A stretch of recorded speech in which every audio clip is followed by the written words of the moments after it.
எல்லாருக்கும் வணக்கம்.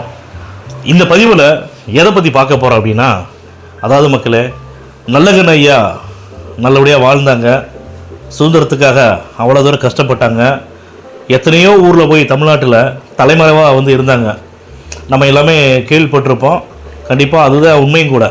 ஆனால் அப்படிலாம் இருந்து இந்த நாட்டை காப்பாற்றுறதுக்காக எவ்வளவோ சுதந்திர போராட்ட தியாகிகள் இந்த நாட்டை ஆங்கிலேயர்கிட்டருந்து காப்பாற்றணும், தமிழக மக்கள் இந்திய மக்கள் நல்லா இருக்கணும்னு சொல்லிட்டு எவ்வளோ போராட்டம் பண்ணி எல்லாத்தையும் காப்பாற்றினாங்க.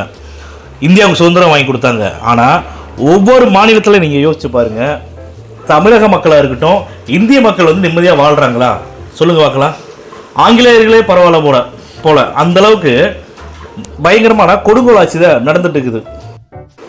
இப்போ இருக்கக்கூடிய ஒவ்வொரு மாநிலத்தில் இருக்கக்கூடிய முதலமைச்சர்களை விட ஆங்கிலேயனே பரவாயில்ல போல அந்த அளவுக்கு பயங்கரமாக தமிழக மக்களை சரி இந்திய மக்களை ஓட்டு போட்டு ஏமாத்திட்டு இருக்கிறாங்க.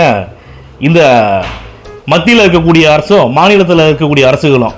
நான் என்ன சொல்கிறேன்னா, ஒரு நல்ல மனிதர் எம்ஜிஆர் அவர்களுக்கு அப்புறமா கிட்டத்தட்ட 50 வருடத்துக்கு அப்புறம் ஒரு நல்ல மனிதர் அரசியல் கட்சி ஆரம்பித்தா அவருக்கு என்னென்ன இடைஞ்சல்கள் கொடுக்குறாங்க, எவ்வளோ பழி சுமையை அவர் மேலே சுமக்க முடியுமோ சுமத்துறாங்க, எத்தனை கைக்கூலிகளை வச்சு விஜய் அவர்களை கடுமையாக விமர்சனம் பண்ணணுமோ பண்ணிகிட்டே இருக்காங்க. ஆனால் விஜய் அவர்கள் தமிழக மக்களை நம்பி அவர் களத்தில் நிற்கிறாரு. அவருக்கு என்ன சாப்பாட்டுக்கு இல்லை, இன்னைக்கு காசு இல்லையா? இல்லை பசங்களை வளர்க்கறதுக்கு காசு இல்லையா? சொல்லுங்கள் பார்க்கலாம். இன்னும் 10 தலைமுறைக்கு நல்லபடியாக அவர் வாழக்கூடிய அந்த அவர்கிட்ட செல்வங்கள் எல்லாமே இருக்குது. அப்படி இருந்தும் அரசியலுக்கு வந்தால் யார் யார் கேவலமாக பேசுவாங்க, நாகரிகமே இல்லாமல் பேசுவாங்கங்கிறது எல்லாத்துக்குமே தெரியும். ஆனால் அப்படி இருந்தும் இன்னும் களத்தில் நிற்கிறார் அப்படின்னா ஒரே ஒரு காரணம் தான், ஒரே ஒரு நோக்கம் தான்.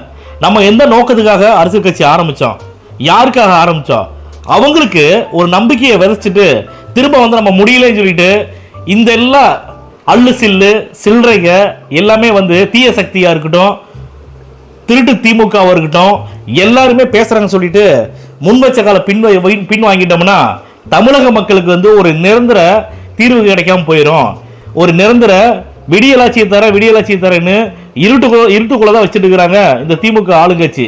அதனால தமிழக மக்களுக்கு வெளிச்சமே தர முடியாது. அப்படிங்கிறதுக்காக எவ்வளவு கடுமையாக விமர்சனம் பண்ணாலும் சரி, யார் எப்பேற்பட்ட பழி சுமையை போட்டாலும் சரி, ஆனால் ஒரே ஒரு நோக்கம் தான். சொன்ன மாதிரி தமிழக மக்களுக்காகத்தான் நான் வந்திருக்கேன்.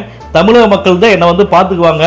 தமிழக மக்கள் நிச்சயமா ஓட்டு போட்டு தமிழ்நாட்டோட முதலமைச்சர் ஆக்க போறாங்க அப்படிங்கிறதுல நம்பிக்கையா இருக்காரு. தமிழக மக்களும் விஜய் மேல தான் நம்பிக்கை வச்சிருக்காங்க. வேற எந்த ஒரு தலைவரை தமிழக மக்கள்